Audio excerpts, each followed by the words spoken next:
Hello. Yes. Hi. Yeah. Thanks for getting back to me. Yeah. That's right. As I said in the message, I'm a fragrance reviewer on YouTube. I'm looking to release my own fragrance. So, yeah. If you think that's something maybe we could do together, it would be great. Yeah. It's a big channel. I can really promote the fragrance on the channel. I mean, I get. How many? Yeah, I mean, dozens of views, maybe hundreds even for a good video. So, yeah, it could be really great. Yep. The name of the channel, yeah, it's Mr. Smelly. Hello? Hello? Hello?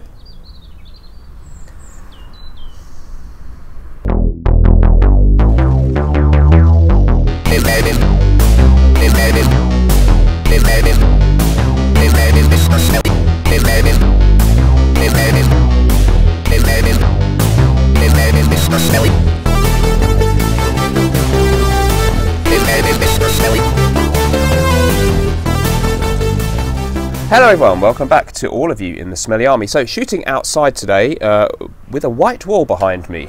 Let me know what you think of the background. Now, today we're going to be talking, and hello to everyone in the Smelly Army Private Members Club, because this is our weekly exclusive video, and a lot of you are interested to hear about fragrances I can't stand. So this is my top 5 fragrances that I can't stand.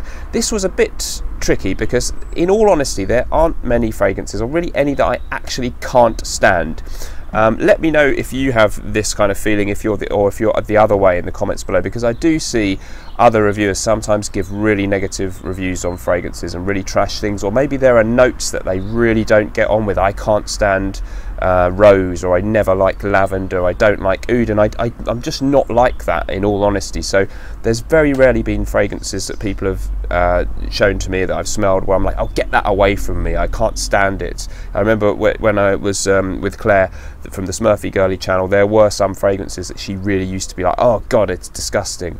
And I probably don't feel that way, in all honesty, very often, but we'll call it fragrances I can't stand, and I'm really, perhaps a more polite but less catchy title would be fragrances I don't particularly care for. So we're going to do 5 of them today, and if you want to hear about more, I can do some more, but we'll do them in no particular order. So number 1, it's going to be 1 Million by Paco Rabanne. So Paco Rabanne's 1 Million, of course, a huge selling fragrance, first released in 2008. It has some freshness in it. I think there's a sort of apple-y freshness. I think apple might be one of the notes in the fragrance. There's also a lot of sweetness in the fragrance. I think there's some cinnamon and a lot of other sort of slightly synthetic smelling sweet notes. But let's come on to the smell a bit more in a minute. The main thing that I've kind of got against it is the packaging is so tacky and really just poor to me. It's, of course, the pictures on the screen. I don't own any of these, as you might expect, because I don't care for them particularly.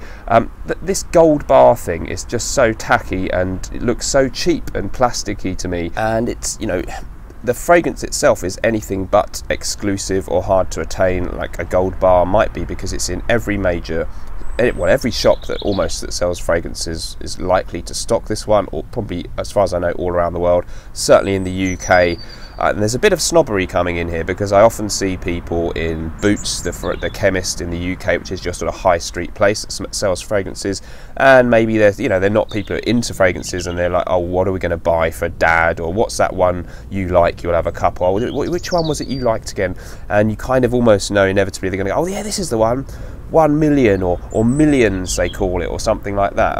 You know, I'm not trying to mock people who don't particularly care about fragrances, and they just, you know, they're drawn to this rather gaudy, obvious, bright gold bar, and it's just that has me against this fragrance from the start. And I'm really surprised, like, when some of the American reviewers seem to sort of mention it and say, oh, actually it's really good. Max 40, great reviewer, love him, and I think he said it's one of his real favourite go-to, most complimented fragrances. And yeah, he's got a huge collection, some really sophisticated fragrances. He loves the classic vintage ones with the old formulas and stuff. I can't understand. I'm not having a go at him, I like him a lot, but I just don't get the appeal of it. The actual smell of it, I can't honestly say that I smell it and think, oh god, get it away from me, it's horrible. And maybe if you gave me a choice, you can either wear no fragrance or that. Close. I'd spray it, but you know, I wouldn't choose it above many other things. But The smell is kind of bubblegummy and sweet and very synthetic. It's kind of the dumbing down of fragrances, because you know, you used to have fragrances for men that embodied something masculine, perhaps were a tiny little bit difficult to get on with. They had leathery notes or some animalic notes, or they were maybe bitter, you know, just fresh and citrusy but a little bit bitter, and sort of something about them was masculine. And this one doesn't have that at all. It just smells kind of like sweeties and bubble gum, and you know, sort of an advance on the whole concept of that was introduced with Lynx sprays or Axe sprays that had this kind of cloying sweetness about them. So don't like the smell much. I don't think it's awful, but I don't care for it very much. I see it everywhere. I see people in the gym and I sort of smell something and go, oh, I don't always know what it is, and then you see the gold bar and you think, oh no. So yeah, definitely I'm against 1 Million by Paco Rabanne, all in all. Next up then, and I'm sorry to do 2 Paco Rabannes because I do like some of their old stuff, but I'm going to go with Invictus Aqua. And this is again partly a reaction to the popularity of the fragrance, actually in the fragrance community in some quarters. And now we have the ridiculous phenomenon that people are talking about vintage Invictus Aqua, because there was a 2016 formula, it was released then, and then for a short while it wasn't made anymore, and then they brought it back, they re-released it because I think there was a lot of, it was popular, but you know, sadly they slightly changed the packaging and pretty much certainly changed the formula a little bit. According to Jeremy Fragrance, it's not as good, the new one. I don't know, you know, I guess he knows his stuff, so presumably they have changed the formula. First thing then with all of the Invictus again is the appallingly tacky and gaudy packaging. It's kind of, we can see the picture there, again I don't own it. It looks like a trophy. You know, both of these fragrances, 1 Million gold ingot and a tacky kind of sports trophy like you won the European Cup. It's a kind of gimmicky novelty bottle design, but I like, as my most recent YouTube video is about beautiful bottle designs, I like classic fragrance design, fragrance bottles that have good design. This one, to me, anything but clearly a commercially successful design, appeals to some kind of lowest common denominator of this is what winning feels like because you're getting a trophy. Invictus, the original one, kind of synthetic and bubblegummy as well as 1 Million, but a little bit more of a sort of synthetic freshness in there, shower gel, kind of really bright modern thing. I mean, it's not unpleasant as a smell, but it doesn't really smell like it has anything to do with haute perfumery or, you know, French fragrance making or anything like that.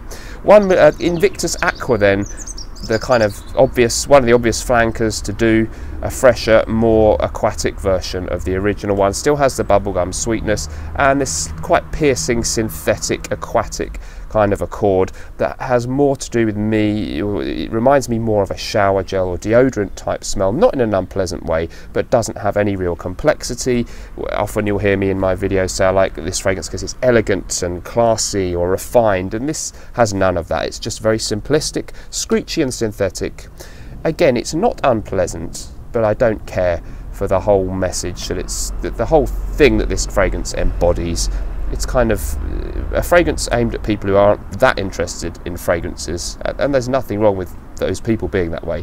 And its appeal is based on the tacky bottle, and it's a piercing aquatic version of an already slightly annoying synthetic scent. So not a fan of Invictus Aqua. Next up then, we're going to go back in time a bit, and this is one I had a slightly bad experiences with, which is rated by many people as a classic, and that's Jiki by Guerlain, a house that I really respect and love, a fragrance that goes back many, many decades.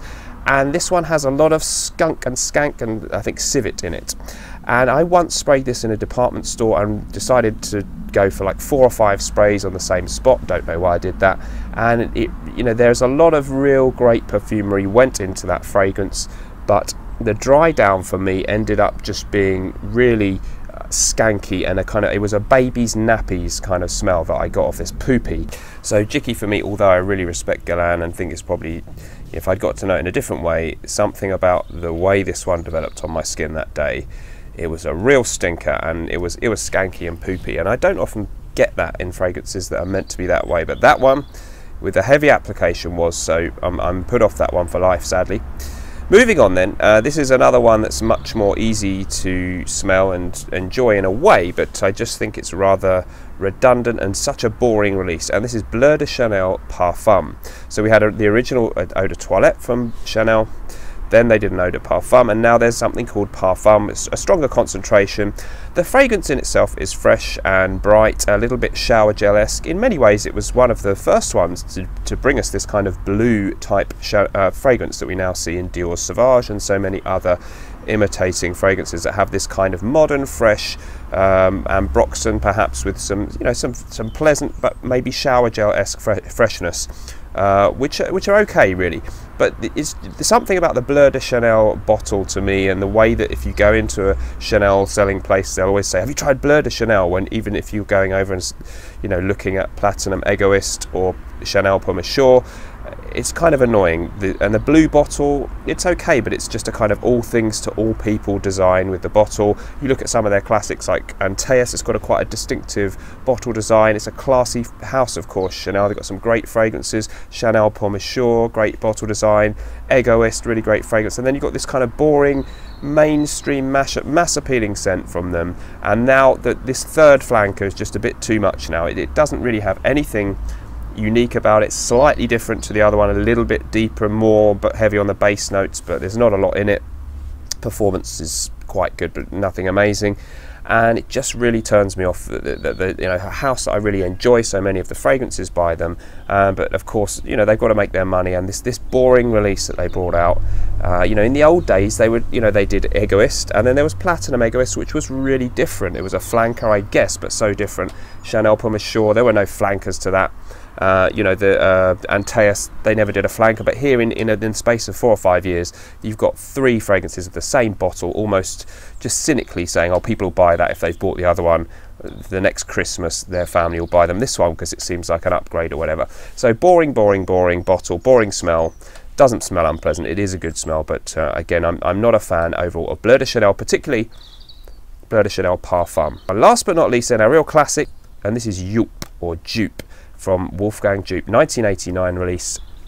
It was at the time kind of a fresh idea, because fragrance bottles, you had classic designs, Givenchy Gentleman and that kind of thing on your shelves. There weren't so many, you know, millions of fragrances out there, so for them to come out with this pink gaudy bottle then seemed refreshing, maybe, and a change from the world of masculine perfumes that you'd had on your shelves up until that point in the late 80s.